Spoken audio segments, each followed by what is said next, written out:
Hello everyone, welcome to I exam भी। दोस्तों बहुत स्वागत है आप सभी का एग्जाम भी के इस प्लेटफॉर्म में। मेरा नाम है कैलाश तिवारी। दोस्तों, नाबार्ड का एग्जामिनेशन हो चुका है, प्रीलिम्स हुआ है, मेंस अभी बाकी है। और मैं हमेशा ये कहता हूँ, हमें ये ध्यान रखना है दोस्तों, हमारा टारगेट क्या है। टारगेट हमें हमेशा पता रहना चाहिए। प्रीलिम्स एक इम्पोर्टेंट स्टेप था, एक इम्पोर्टेंट पड़ाव था, बट वो टारगेट नहीं था। टारगेट क्या है? प्रीलिम्स अच्छा हो ताकि हमको फेज टू में जाने का मौका मिले और फेज टू में हम बहुत अच्छा स्कोर कर पाए। और ये इतना अच्छा स्कोर होना चाहिए क्योंकि 200 मार्क्स का ये पेपर होगा कि आपको इंटरव्यू में कम टेंशन हो। और हालांकि मार्क्स तो पता होते नहीं है, बट ओवरऑल हमें कहीं ना कहीं कॉन्फिडेंस आता है क्योंकि इन दोनों के मार्क्स मिलके फाइनल आपका सिलेक्शन होना है। तो ये याद रहे कि अब जो स्टेप है वो इतना इम्पोर्टेंट है कि उसका आपके डायरेक्ट सिलेक्शन पे बहुत बड़ा इम्पैक्ट पड़ने वाला है। तो दोस्तों, आज हम डिस्कस करेंगे अपनी इस वीडियो में फेज टू का सिलेबस क्या है, कैसे उसको डिकोड करना है। डिकोड करने का क्या मतलब होता है कि ऐसा क्या पढ़ना है कि हमारी प्रिपरेशन अच्छी हो, एग्जामिनेशन में हेल्प हो। क्योंकि हमें पता है कि एग्जामिनेशन पैटर्न ऑब्जेक्टिव भी है और साथ ही साथ डिस्क्रिप्टिव भी है। और जब ऑब्जेक्टिव और डिस्क्रिप्टिव दोनों है तो दोनों ही टाइप से प्रिपरेशन करनी पड़ेगी। और ये तो आपको बहुत अच्छे से पता है कि ऑब्जेक्टिव प्रिपरेशन करना डिफरेंट होता है, डिस्क्रिप्टिव प्रिपरेशन करना डिफरेंट होता है।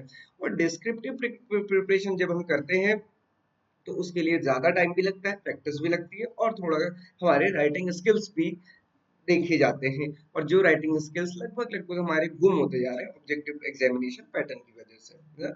तो ये थोड़ा सा ध्यान रखना है। सबसे पहले सिलेबस देखेंगे। आपको क्या करना है, अपने सिलेबस को डिवाइड करना है। देखो, पढ़ने का यही तरीका है। अभी इससे पहले आपके पास प्रीलिम्स में 8 सब्जेक्ट थे, बट अभी आपके पास केवल 3 सब्जेक्ट होंगे। 3 सब्जेक्ट कौन से? यहाँ पे हम बात कर रहे हैं जर्नलिस्ट स्टूडेंट की। ओके, एग्रीकल्चर स्टूडेंट है, आईटी स्टूडेंट है, फाइनेंस स्टूडेंट है, तो आपके पास 2 ही सब्जेक्ट होंगे।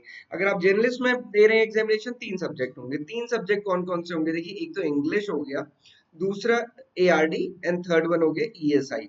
अभी हम यहाँ पे इंग्लिश की बात नहीं कर रहे, इंग्लिश डिस्क्रिप्टिव की बात हम बाद में करेंगे। एआरडी ईएसआई की बात करते हैं। इसको भी फर्दर आप डिवाइड करेंगे, मेजरली 3 पार्ट में डिवाइड होगा और फिर उसमें भी सब पार्ट होंगे। जैसे सबसे पहले एग्रीकल्चर। अब आपको पता है कि एग्रीकल्चर को 2 पार्ट में डिवाइड किया जा सकता है, और वो 2 पार्ट कौन से हैं? एक है कंसेप्ट वाला पार्ट और दूसरा कौन सा है? करंट वाला पार्ट। तो ये 2 पार्ट हो गए। मतलब कंसेप्ट्स जो सिलेबस में दिए हैं, करंट मतलब डेटा स्कीम्स, कुछ भी आपसे पूछा जा सकता है। ये जो हम कह रहे हैं कि नंबर 1 है एग्रीकल्चर, उसको हमने डिवाइड कर दिया। उसके बाद देखिए, second and most important is rural development. अब हम कह सकते हैं कि rural development is again divided into 2 part. One is the concept और second one is the current. अब इसमें क्या कंसेप्ट है, क्या करंट है? देखो, इसमें कंसेप्ट पढ़ने की कोई जरूरत नहीं है क्योंकि जो रूरल डेवलपमेंट की कंसेप्ट है वो बहुत डिफरेंट है। सबसे पहले बहुत बहुत टाइप की थ्योरीज है, बहुत सारे टाइप के विचार है इसमें। बेसिकली गार्डियन थ्योरी, ये थ्योरी, वो थ्योरी, उसकी कोई जरूरत नहीं पढ़ने की। हमें यहाँ पे केवल फोकस करना है करंट में। और करंट में भी किसमें फोकस करना है? स्कीम्स में। क्योंकि हम हमेशा आपको बताते हैं कि एक क्वेश्चन देखो मनरेगा से पूछा आता है, डीएनआरएलएम से पूछा आता है। इस बार भी प्रीलिम्स हम देखा मनरेगा से तो पूछा ही गया। तो यहाँ पे ये क्वेश्चन 2 मार्कर भी हो सकता है, 1 मार्कर भी हो सकता है, साथ साथ डिस्क्रिप्टिव में भी हो सकता है। इसलिए rural development is important for schemes only. ठीक है। एग्रीकल्चर में तो कंसेप्ट भी इंपॉर्टेंट है, करंट पार्ट भी इंपॉर्टेंट है, क्योंकि हमने देखा एनिमल हस्बेंड्री हर साल ये पूछते हैं। करंट में हमने देखा है स्कीम से रिलेटेड क्वेश्चन डिस्क्रिप्टिव में आता ही आता है। सिमिलरली रूरल डेवलपमेंट में स्कीम्स इंपॉर्टेंट है। थर्ड आ गया ईएसआई। ईएसआई अगर आप देखेंगे पिछले 3 साल में रिलेटिवली एग्रीकल्चर का पोर्शन ज्यादा रहा है, या ऐसा अपीयर हुआ है। यहाँ पे ईएसआई और आरबीआई के ईएसआई में थोड़ा सा डिफरेंस होता है। क्या डिफरेंस होता है? आरबीआई लिखता है अपने सिलेबस में ईएसआई, नाबार्ड अपने सिलेबस में लिखता है ESI related to agriculture and rural development. वो पहले ही बता देता है कि भैया इकोनॉमिक एंड सोशल इश्यूज जो कि किससे पर्टेन कर रहे हैं? एग्रीकल्चर और रूरल डेवलपमेंट से। यहाँ पे कंसेप्ट भी हैं और करंट पार्ट भी है। और ऐसा करंट पार्ट है, ऐसी स्कीम्स पूछी जाती है जो हमें समझ भी नहीं आती पूछी कहाँ से। दोस्तों, यहाँ पे आपको क्या करना है? कंसेप्ट्स पे थोड़ा ध्यान रखना है। कंसेप्ट्स को ऐसे समझना है कि कैसे उन्होंने इंडिया की कंडीशन को चेंज किया है। जैसे अगर आप प्रीवियस ईयर के पेपर देखेंगे तो उसमें जनरली वो क्वेश्चन पूछते हैं डेमोग्राफिक डिविडेंड का, है ना, पॉपुलेशन से रिलेटेड हो गया। दूसरी चीज होगी इकोनॉमी से रिलेटेड, तो एलपीजी रिफॉर्म का क्या रोल है। तो आप समझ रहे हैं कि कंसेप्ट भी हो जाता है, करंट भी हो जाता है। तो इस टाइप से आपको सिलेबस डिवाइड करना है। जब आप इस के अकॉर्डिंग अपने सिलेबस को डिवाइड करते हैं तो आपको ये माइंड में ये चीज रहेगा कि आज आप कौन सा कवर कर रहे हैं। तो ऐसा ना हो कि एग्रीकल्चर तो कवर किया, रूरल डेवलपमेंट की स्कीम छूट गई या फिर ईएसआई को कुछ अलग तरीके से कवर कर दिया। तो ये दोस्तों ध्यान रखिएगा, ये पिछले 3 साल के बेसिस पे मैं आपको बता रहा हूँ, इस टाइप से ही इसको कवर कीजिए। अब देखिए ईएसआई का सिलेबस है, ये फेज 2 के लिए ही दिया था, यही आपने फेज 1 में भी पढ़ा है। तो जो आपने फेज 1 में पढ़ा है, मतलब आप ये समझो कि फेज 1 में हमारी पढ़ाई हो चुकी है, अब क्या करना है, प्रैक्टिस करनी है। और ये मत करिएगा कि बस पढ़ने में ही लगे हैं दोस्तों, पढ़ना कभी खत्म नहीं हो सकता। ग्लोबलाइजेशन ऑफ इकोनॉमी कभी खत्म हो सकती है, इकोनॉमी अपने आप में बड़ा सब्जेक्ट है। और मैंने आपको एक बार पहले भी बताया दोस्तों, इकोनॉमी मत पढ़िएगा, है ना। थोड़ी सी बेसिक अंडरस्टैंडिंग आपको होनी चाहिए, बट जितनी है उतनी ठीक है। कंसेप्ट देखो, इन्फ्लेशन नहीं पता एक बार पढ़ लो, बट ये नहीं कि आप पूरी की पूरी इकोनॉमिक्स की बुक पढ़ने में लगे हुए, क्योंकि ये इकोनॉमिक एंड सोशल इश्यूज है। तो आपको ये थोड़ा सा ध्यान रखना है। इसमें जो पार्ट है, basic nature of Indian economy क्या है, स्ट्रक्चर इंस्टीट्यूशनल फीचर्स क्या है, इकोनॉमिक अंडर डेवलपमेंट क्या है।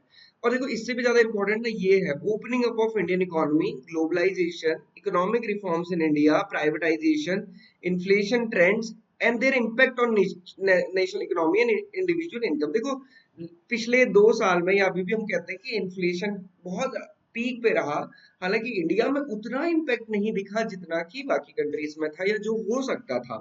तो उसका क्या इम्पैक्ट रहता है, तो ये तो इम्पैक्ट आप तभी समझ पाएंगे या समझा पाएंगे जब आपको इन्फ्लेशन अच्छे से पता हो। मैं दोस्तों स्टूडेंट से इन्फ्लेशन की डेफिनेशन पूछता हूँ, स्टूडेंट इन्फ्लेशन की डेफिनेशन ठीक नहीं बता पाते। तो इन्फ्लेशन की डेफिनेशन है क्या? ऐसा नहीं कि सडन चेंज हो गया, मतलब मैं सिंपल क्वेश्चन पूछता हूँ, आप मुझे कमेंट बॉक्स में बताइएगा। मैं मार्केट गया, मैंने टोमेटो परचेज किया आज 100 रुपए किलो का, या आप मान लीजिए कल मैं गया था मार्केट, कल मैंने खरीदा 100 रुपए किलो, आज मैं फिर से टोमेटो खरीदने गया और यहाँ पे 200 रुपए किलो मेरे को दुकानदार ने दिया। अब आप मुझे बताओ कि ये इन्फ्लेशन है कि नहीं है। देखो 100 से 200 रुपए किलो हो गया, सब्जियों की कीमत में आग लग गई हम कह सकते हैं। बट ये क्या इन्फ्लेशन है या नहीं है? है तो क्यों, नहीं है तो क्यों? ये दो, अगर ये चीज आप समझते हैं तो फिर मतलब इन्फ्लेशन को काफी हद तक समझते हैं, अदरवाइज तो फिर कंफ्यूजन ही कंफ्यूजन। तो दोस्तों इसलिए हमेशा टॉपिक को पढ़ो, छोटा पढ़ो, कंसेप्ट क्लियर करते हुए आगे बढ़ो, है ना, ये करना है। अब ये जितनी भी चीजें इसमें दी है, देखिए क्वेश्चन आप देखिए अभी तक जो पूछे गए हैं, ये एलपीजी पे ही क्वेश्चन पूछा गया, तो मतलब उन्होंने यहीं से क्वेश्चन बना दिया हमेशा। देन इसके बाद आप देखेंगे तो ये वाला part, non institutional and institutional agriculture agencies in the rural credit. तो ये status of institutional credit facility in India last year question.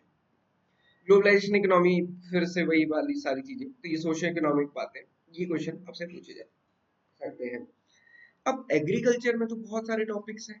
मैंने आपको हमेशा बताया है कि दोस्तों सबसे पहले तो यहीं से पढ़ा करो, क्योंकि यहीं से क्वेश्चन आते हैं। अब आपने देख भी लिया होगा इस बार, मैंने बोला था कि सीड प्रोडक्शन से आएगा, आया क्वेश्चन। ड्राईलैंड से इस बार हमें डायरेक्टली देखने को नहीं मिला, बट इनडायरेक्टली आप देखेंगे देखा था क्वेश्चन। उसके बाद आप देखो इरिगेशन के क्वेश्चन थे, सॉइल के क्वेश्चन थे, प्रिसीजन फार्म, ये सारे क्वेश्चन यहीं से। मैक्सिमम आप प्रीलिम्स का भी एग्जामिनेशन देखोगे तो जो कंसेप्चुअल क्वेश्चन थे वो लगभग लगभग यहीं से कंप्लीट थे, क्योंकि इस बार तो फिशरीज वगैरह भी नहीं पूछी थी। तो ये इंपॉर्टेंट है, ये आपको ध्यान रखना है कि ऐसे ही आपको मेंस के लिए पढ़ना है। अब मेंस में कुछ छोड़ के नहीं आना, ये नहीं करना कि अभी देखो मेन प्रीलिम्स में तो ये नहीं पूछा तो एक तो यहाँ भी नहीं पूछा जाएगा, ऐसा कोई कोरिलेशन नहीं, क्योंकि ये जो सिलेबस है प्रीलिम्स के लिए नहीं, मेंस के लिए ही है। ओके, तो ये सारी ही चीजें आपको कवर करनी है।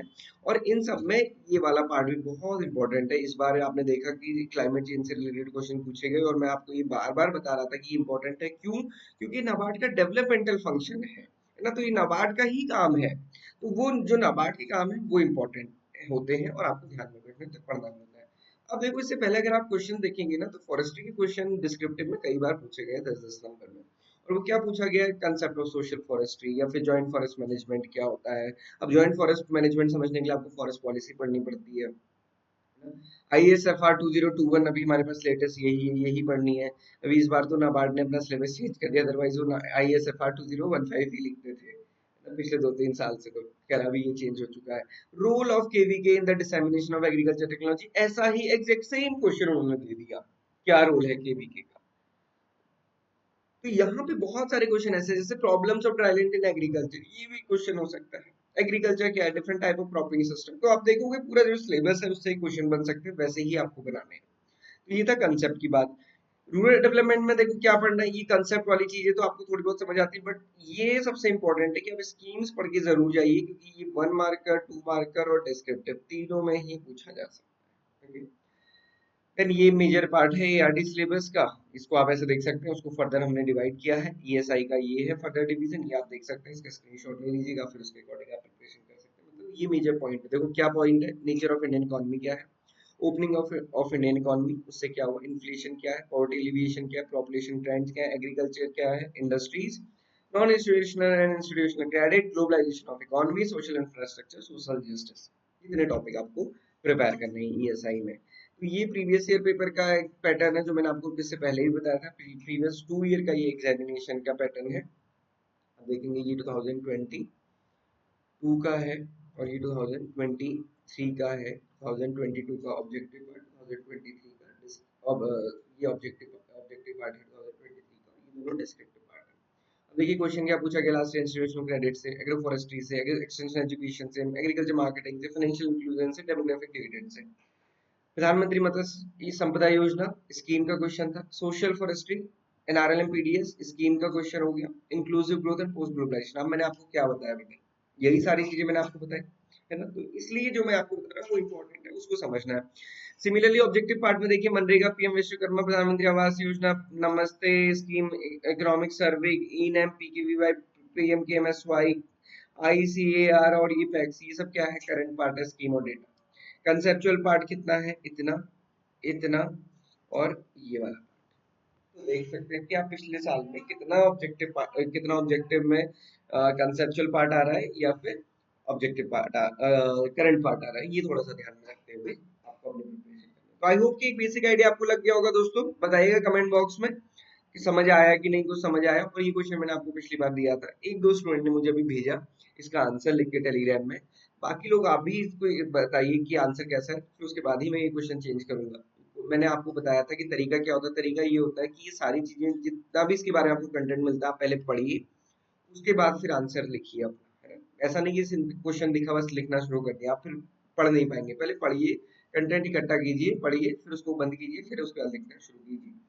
आपको लगता है तो आप भेज सकते हैं कुछ, जैसे मैंने आपको बताया कि दो तीन स्टूडेंट ने भेजा है। और जो हमारी डेली डिस्क्रिप्टिव वाली सीरीज रहेगी वो हम स्टार्ट करेंगे 15th ऑफ सितंबर से, जिसमें कि हम एआरडी और ईएसआई के लिए देते हैं, वो हमारे कोर्स में अवेलेबल हो जाएगा। और साथ ही साथ जो हमारी लाइव क्लासेस हैं डिस्क्रिप्टिव वाली, वो भी हम शुरू करेंगे 15th ऑफ सितंबर से। कोर्स अगर आपके पास है तो उसका बेनिफिट आपको वहाँ पे मिल जाएगा, नहीं है तो आप परचेज कर सकते हैं, क्योंकि फेज 2 ऑनलाइन कोर्स ना एग्जाम भी जो प्रोवाइड करता है नाबार्ड के लिए, हम आपके आंसर जो भी आप डिस्क्रिप्टिव आंसर देते हैं उसको हम चेक करके भेजते हैं in the mock test. Okay, हर जगह नहीं, बहुत सारे हम डिस्क्रिप्टिव प्रैक्टिस के लिए आपको क्वेश्चन देते हैं, बट मॉक टेस्ट ही आपको चेक करके भेजे जाते हैं। Okay, so this is all for syllabus understanding of NABARD. बहुत अच्छे से प्रिपेयर कीजिए, समझिए अभी चीजों को। रिजल्ट का वेट करना मैंने आपको बताया है कि रिजल्ट आने आने में इतना ज्यादा टाइम चला जाता है कि उसके बाद बहुत कम टाइम बचा होता है। तो इसलिए ये सभी के साथ कंडीशन है। तो दोस्तों पढ़िए, क्योंकि अल्टीमेट आपने जो टारगेट लिया है वो नाबार्ड में सिलेक्शन का लिया है। प्रीलिम्स क्लियर होना नहीं होना एक बात है, या फिर हम कह सकते हैं स्टेप है, बट अल्टीमेट तो फाइनल सिलेक्शन है। This is all for today, thank you for watching this video.